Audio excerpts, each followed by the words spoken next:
Hello students, आज हम लोग स्टार्ट करेंगे क्लास नाइन्थ का chapter the fundamental unit of life. The fundamental unit of life. हम लोग बेसिकली जब फंडामेंटल यूनिट ऑफ लाइफ की बात करते हैं तो हम लोग सेल की बात करते हैं, क्योंकि सेल ही फंडामेंटल यूनिट ऑफ लाइफ है। तो सबसे पहले हम लोग सेल के बारे में देखेंगे कि सेल की डिस्कवरी किसने की है। Cell discovered by Robert hook.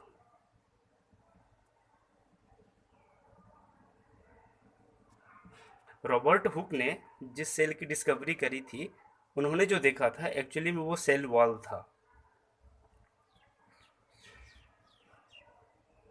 Cell wall of plant वेस्कस। और ये डेड सेल था, है ना, डेड सेल। तो लिविंग सेल की डिस्कवरी किसने की है? तो लिविंग सेल की डिस्कवरी एंटन वॉन लीवेनहॉक ने की है। Living cell discovered by Anton van Leeuwenhoek.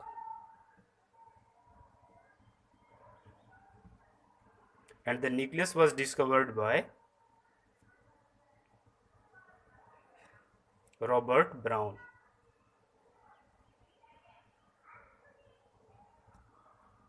Now हम लोग सेल की डिस्कवरी के बारे में तो देख लिया, अब हम लोग देखते हैं सेल थियरी। तो सेल थियरी जो दिया गया था वो स्क्लेडन एंड स्वान्स ने दिया था। दो साइंटिस्ट थे, स्क्लेडन एंड स्वान। इन्होंने बोला था कि सेल जो है वो कई सारे सेल्स मिल करके एक लिविंग ऑर्गेनिज्म बनाते हैं। तो उन्होंने ये सेल थियरी में इन्होंने ये दो बात बताई थी। देखते हैं कौन सी बात है। First, all living organism are made up of cells. और दूसरी बात जो बताई थी सेल थियरी में, उन्होंने बताया था कि पूरे ऑर्गेनिज्म का जो भी बॉडी का फंक्शन होता है वो सारे सेल इंडिविजुअली जो फंक्शन परफॉर्म करते हैं उसी के टोटल प्रोडक्ट को हम लोग बोलते हैं कि ऑर्गेनिज्म पूरा अपना फंक्शन परफॉर्म कर रहा है। तो हम लोग कैसे बोलेंगे? All the functions are product of function of cells. और तीसरी बात जो आई थी सेल थियरी में वो रुडोल्फ विर्चो साहब ने बताया था।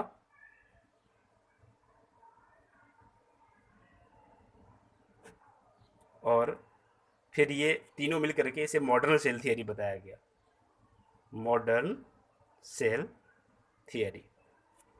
उसमें रुडोल्फ विर्चो साहब ने क्या ऐड किया था कि all cells arise from pre existing cells. Means जितने भी सेल्स हैं वो सब पहले किसी न किसी सेल से ही बने हैं। और उन्होंने अपनी लैंग्वेज में इसे बोला था ओमिन सेल्यूला ई सेल्यूला। इसका मतलब होता है कि all cells arise from pre existing cells. तो ये एक स्टेटमेंट ऐड किया गया था सेल थियरी में, और ये स्टेटमेंट मिलने के बाद अब इसे मॉडर्न सेल थियरी कहा जाता है। अब हम लोग देखते हैं सेल के बारे में कुछ और इन्फॉर्मेशन, जैसे कि स्मॉलेस्ट सेल कौन सा है। स्मॉलेस्ट सेल हम लोग पीपीएलओ को स्मॉलेस्ट सेल बोलते हैं। PPLO means pleuro pneumonia like organisms.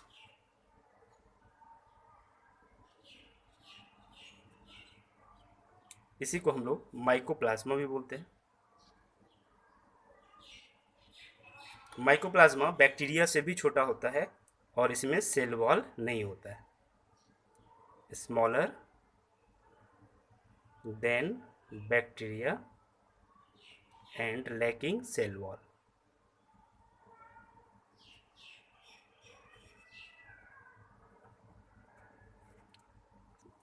Smallest cell तो हम इसे बोलते हैं, लार्जेस्ट सेल किसे बोलते हैं देखते हैं।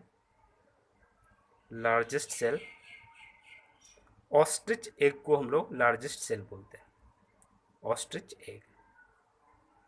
तो अब बात है कि स्मॉलेस्ट सेल ये है, लार्जेस्ट सेल ये है, तो क्या फैक्टर्स हैं जिसपे सेल के साइज डिपेंड होते हैं।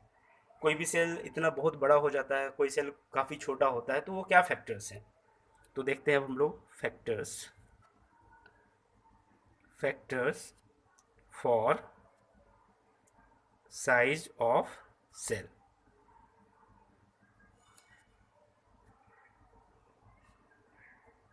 तो सबसे फर्स्ट फैक्टर है न्यूक्लियो साइटोप्लाज्मिक रेशियो। मीन्स एक सेल में न्यूक्लियस और साइटोप्लाज्म का जो रेशियो है, ये एक बहुत बड़ा फैक्टर है। इस फैक्टर से ही सेल का साइज गवर्न होता है। दूसरा हम देखते हैं surface area to volume ratio. Cell का वॉल्यूम कितना है और सेल का सरफेस कितना है, मीन्स प्लाज्मा मेम्ब्रेन कितना है, इस दो बात पे भी डिपेंड करता है कि सेल का साइज क्या होगा। और थर्ड, रेट ऑफ मेटाबॉलिज्म। ये तीन फैक्टर हैं जिस पे सेल का साइज डिपेंड करता है। तो ये तो साइज की बात हो गई। अब हम लोग शेप देखते हैं कि सेल के शेप किस किस तरीके के होते हैं। Shape of cells. तो सेल का शेप कैसा भी हो सकता है, कई तरह का हो सकता है, जैसे राउंड,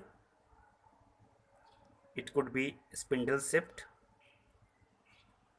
और it could be rectangular, etcetera. कुछ और एग्जांपल हम लोग देखते हैं, जैसे आरबीसी ऑफ फ्रॉग। इसे ये न्यूक्लिएटेड होता है, मीन्स आरबीसी जो फ्रॉग का होता है वो न्यूक्लिएटेड होता है।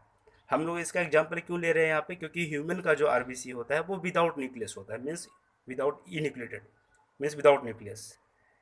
और फ्रॉग का जो आरबीसी है वो विद न्यूक्लियस होता है। इसके अलावा कुछ और इन्फॉर्मेशन हम लोग देखते हैं, जैसे प्रोकैरियोट्स। प्रोकैरियोट्स वो होते हैं जो बिल्कुल ही सिंपलेस्ट ऑर्गेनिज्म होते हैं, सिंगल सेल्ड ऑर्गेनिज्म होते हैं, और उनका न्यूक्लियस एक मेम्ब्रेन बाउंड स्ट्रक्चर से नहीं होता है घिरा हुआ। उस प्रोकैरियोट्स में भी लेकिन राइबोसोम्स होते हैं। Prokaryotes also have ribosomes. अब ये राइबोसोम क्या होता है ये सब हम आगे देखेंगे। प्रोकैरियोट के भी आगे हम लोग स्ट्रक्चर देखेंगे, प्रोकैरियोट यूकैरियोट के हम लोग डायग्राम देखेंगे, दोनों में डिफरेंस भी देखेंगे। हम लोग यूकैरियोटिक और प्रोकैरियोटिक सेल का डिफरेंस भी देखेंगे। आगे हम लोग प्लांट, एनिमल सेल सब कुछ देखेंगे।